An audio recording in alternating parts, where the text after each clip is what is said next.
Nobody can be happy forever.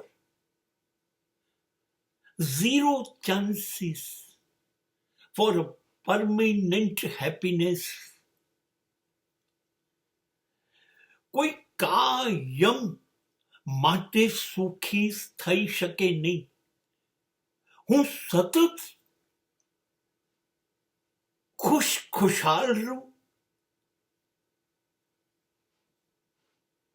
એવું કુદરતના આયોજનમાં આવતું નથી.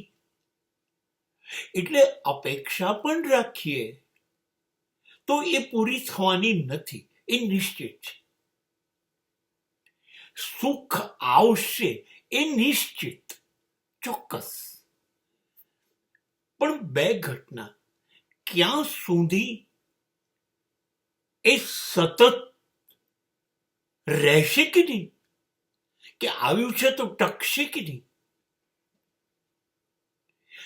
આ પ્રશ્નો છે ને, એ સુખી નથી થવા દેતા.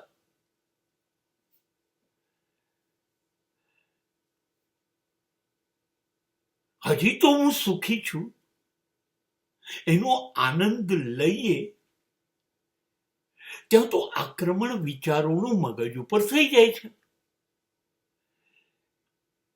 ક્યાં જતું રહ્યું તો આને કેવી રીતે સાચવવું, કાયમ રહેશે કે નહીં? જો ને આ પ્રશ્નો જેવા વિચાર મગજમાં આવે ને એટલે જ સુખનો અંત આવી ગયો અને શરૂઆત થઈ ગઈ. સુખ હોવા છતાંય દુઃખી થવાની.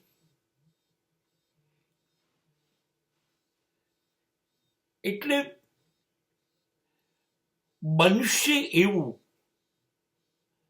કે જ્યારે સુખ આવે ને ત્યારે ભોગવી નહીં શકાય અને આપણને લાગે કે સુખ તો આવ્યું જ છે. પણ કુદરતે નક્કી કર્યું છે કશુંક એવું કરી કાઢવું છે, એવું આપણી સામે આપણી પાસે મોકલવું છે કે સુખ હોય તો પણ ભોગવી ના શકીએ. આવે છે તો એની જતા રહેવાની વ્યવસ્થા કુદરત તરત કરી કાઢે છે, અથવા તમે એ ભોગવી જ ન શકો એવા નાના નાના નુસ્ખા કુદરત કર્યા કરે છે. સુખી થવાશે, ટેમ્પરરી, કાયમી વિચાર ન કરતા. કેમ કે જેવું તમે વિચારશો આ મારું સુખ કાયમ, હું સુખી થઈ ગયો, બસ હવે કુદરત તમારી આ ધારણાને બિલકુલ ખોટી પાડશે.